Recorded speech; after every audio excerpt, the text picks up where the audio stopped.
श्रीवासुदेवचरणं व्रजभृङ्गराजं कामादिदोषकरणं परविष्णुरूपं वैखानसार्चितपदं परमं पवित्रं शान्तं शताविकनसं मुनिमाश्रयामि। श्रीमते विकनसमहागुरवे नमः। दुरितदमनदक्षं मृत्युसन्तारदक्षं भवविदरणदक्षं कल्पवृक्षं धरण्यां फलविदरणदक्षं श्रीनिवासाङ्घ्रियुग्मं विमलहृदयमध्ये स्थापयित्वा प्रबध्ये। அங்கண்மாஞாலத்து அரசரபிமான பங்கமாய் வந்து நின் பள்ளி கட்டிற்கீழே சங்கமிருப்பார் போல் வந்து தலை பெய்தோம் கிங்கிடிவாய் செய்த தாமரை பூ போலே செங்கண் சிறிதே எம்மேல் விழியாவோம் திங்களும் ஆதித்யனும் எழுந்தார் போல் அங்கண் இரண்டும் கொண்டு எங்கள் மேல் நோக்குதியேல் எங்கள் மேல் சாபம் இழிந்தேலோர் எம்பாவாய். அங்கண்மா ஞாலத்து அரசர் அபிமான அந்த எம்பெருமானை துயிலெழுப்பியாகிவிட்டது. அந்த ஆண்டாள் நாச்சியார் பிரார்த்திக்கின்றார், துயிலெழ வேண்டும், ஜோதி சுரூபமாக இருக்கிற எம்பெருமானே துயிலெழ வேண்டும் என்று பிரார்த்திக்கின்றாள். அவ்விதமே அரசர்களும் வந்து இங்கே அந்த எம்பெருமானுடைய கட்டிலின் கீழே வந்து ஞாலத்தை ஆளக்கூடிய அரசர்கள் எல்லோரும் வந்து அவனுடைய துயில் எழுப்புவதற்காக அவனிடம் வரம் வேண்ட வேண்டும் என்பதற்காகவே அவர்கள் எல்லோரும் காத்து கிடக்கின்றார்களாம். அப்படி அங்கண்மா ஞாலத்து அரசர் அபிமான பங்கமாய் வந்து நின் பள்ளிக்கட்டிற்கீழே சங்கமிருப்பார் போல் வந்து தலை பெய்தோம். அப்படியாக அரசர்கள் எல்லோரும் இங்கே வந்து உன்னிடம் அவர்களுக்கு வேண்டியதையெல்லாம் கேட்டு பெற வேண்டும் என்பதற்காக அவர்கள் முன்னமே வந்து இருக்கிறார்கள். அந்த கூட்டத்தோடு கூட்டமாய் நாங்களும் வந்து இருக்கின்றோம் என்பதாக ஞாலத்து அரசருமான பங்கமாய் வந்து நின் பள்ளிக்கட்டிற்கீழே சங்கம் இருப்பார் போல் வந்து தலை பெய்தோம். எப்படி நீ விழிக்க வேண்டும் என்றால் கிங்கினி வாய் செய்த தாமரை பூ போலே செங்கன் சிறிதே எம்மேல் விழியாவோம். கிங்கினி என்றால் அந்த குழந்தைகளுக்கு அரணா கயிறிலே கட்டுவார்கள் கிங்கினி என்பது. அந்த கிங்கினியானது மணி போல் அல்லாமல் அந்த மணி என்பது சத்தம் இருக்கும். இந்த கிங்கினியானது அதாவது உள்ளுக்குள்ளே சாலிடாக இல்லாமல் போலாக இருக்கும் என்று சொல்வார்கள். அப்படி போலாக இருக்கும். அப்படி இருந்ததென்றால் அந்த உலோகமானது பக்கத்தில் இருக்கிற நாய் காசு தாயத்து என்பதான அந்த அரணாவிலே கட்டியிருப்பார்கள். அதில் ஒன்றோடு ஒன்று விரச அதனுடைய ஒலியானது கேட்கும். அப்பொழுதுதான் அந்த ஒலி கேட்கும். கிங்கிணி என்ற அந்த ஆபரணத்துடைய ஒளி அற்புதமாக இருக்கும்.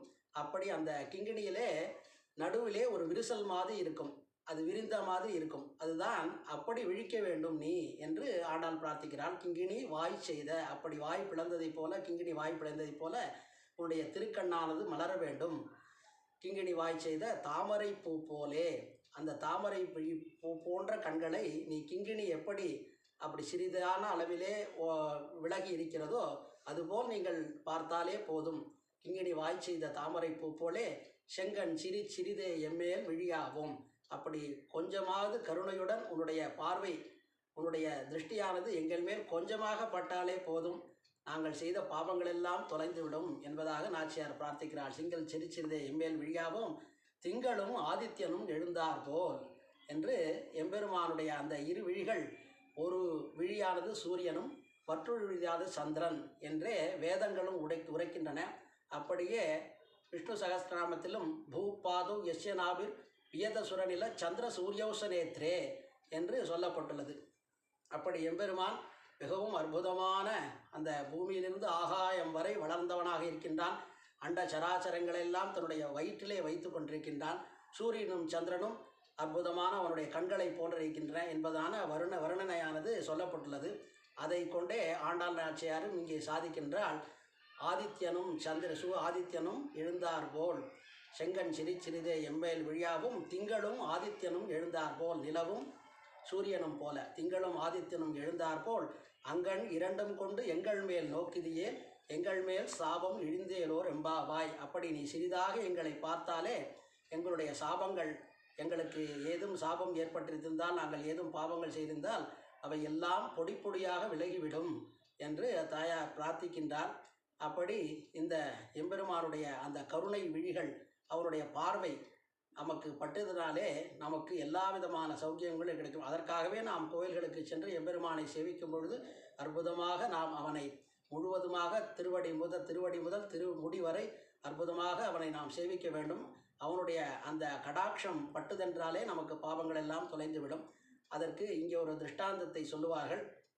இந்த மகாபாரதத்தில் நடந்த நிகழ்வு ஒன்று இந்த பாடலுடன் ஐக்கியமாகிறது. கிருஷ்ணனானவன் உறங்கிக் கொண்டிருக்கின்றான். பாரத போரானது தொடங்க வேண்டும் என்ற ஒரு முடிவு வந்து விடுகிறது. அப்பொழுது துரியோதனும் அர்ஜுனனும் இருவரும் கண்ணனை சந்திக்க வருகிறார்கள். அப்பொழுது கண்ணன் துயில் கொள்வதைப் போல பாவனை செய்து கொண்டிருக்கின்றான். அப்பொழுது துரியோதனானவன் கண்ணனுடைய தலைமிசை வந்து அமர்கின்றான். அர்ஜுனனானவன் எப்பொழுதும் எம்பெருமானுடைய திருவடியே வணங்குவன். ஆகவே திருவடியிலே வந்து அமர்கின்றான்.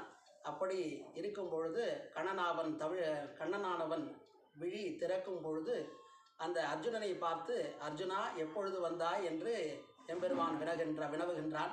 அப்பொழுது துரியோதனாவன், நான் தான் முன்னமே வந்திருந்தேன், உங்களுடைய தலைமிசை வந்து அமர்ந்திருக்கின்றேன், எனக்குத்தான் தாங்கள் முதலில் வரமளிக்க வேண்டும் என்று பிரார்த்திக்கின்றான். அப்பொழுது கண்ணனானவன், நீங்கள் இருவருமே எனக்கு ஒரே மருமகன்கள் தான், ஆகவே என்ன வேண்டுமோ கேளுங்கள் என்று கண்ணன் அனுகிரகம் செய்கின்றார். அப்பொழுது துரியோதனானவன், எனக்கு தங்களுடைய நாராயணப்படை முழுவதையும் இந்த மகாபாரத போரிலே எனக்கு அளிக்க வேண்டும் என்று பிரார்த்திக்கின்றான். அதே போலவே அளித்தேன், நீ கேட்ட வரத்தையே நான் கொடுத்தேன் என்று துரியோதனனுக்கு வரமளிக்கின்றான் கண்ணன். அர்ஜுனனானவன் திரும்பி வந்து எம்பெருமானை பிரார்த்திக்கின்றான். அப்பொழுது கண்ணன் சொல்கின்றான், அர்ஜுனா, நான் என்னிடம் இருக்கக்கூடிய படை முழுவதையும் துரியோதனுக்கு அளித்து விட்டேனே, உனக்கு என்னிடம் கொடுக்க ஒன்றுமே இல்லையே என்று கிருஷ்ணன் சொல்கின்றான். அப்பொழுது அர்ஜுனன் சொல்கின்றான், தாங்கள் என்னுடன் இருந்தாலே போதும், உங்களுடைய அனுகிரகமும் உங்களுடைய வழிகாட்டுதலும் இருந்தாலே எனக்கு போதும், அதுவே பிறக்கக்கூடிய பாக்கியம் என்று சொல்கின்றான். அப்பொழுது நான் உன்னிடம் இருக்கின்றேன் என்று வாக்கு அளிக்கின்றான் கண்ணன். ஆகவே அவன் அந்த வாக்கை காப்பதற்காகவே அந்த எம்பெருமான் அர்ஜுனனுக்கு தேரோட்டியாக சாரதியாக இருந்து அவனை முழுவதுமாக வழி நடத்தி கீதோபதேசம் செய்து அற்புதமான அந்த லீலைகளை எல்லாம் நமக்கு அருள்படுகின்றான். அப்படி பரமாத்மா அந்த கண்ணனாவன் மிகவும் கருணை கொண்டவன். அவன் மேல் நாம் பற்றற்று எந்த விதமான பற்றும் இல்லாமல் அவனிடம் பக்தி செலுத்திவிட்டால் அவனே நமக்கு சேவகனாக அடிமையாகி விடுகின்றான். அவனே நமக்கு வேண்டியதையெல்லாம் செய்து கொடுக்கின்ற ஏவலனாகவும் ஆகின்றான். இதையே நாம் இங்கே உணர்ந்துகின்றோம். ஆகவே அப்பேற்பட்ட வாத்சல்யமான கிருஷ்ணானுபவத்தை நாம் எல்லோரும் பெற வேண்டும். ஆண்டாளுடைய அநாச்சியாருடைய இந்த பாசுரங்களையும் அனுபவித்து நாம் கண்ணனுடைய அனுகிரகத்தை பெறுவோம். வாருங்கள். ஆண்டாள் திருவடிகளே சரணம்.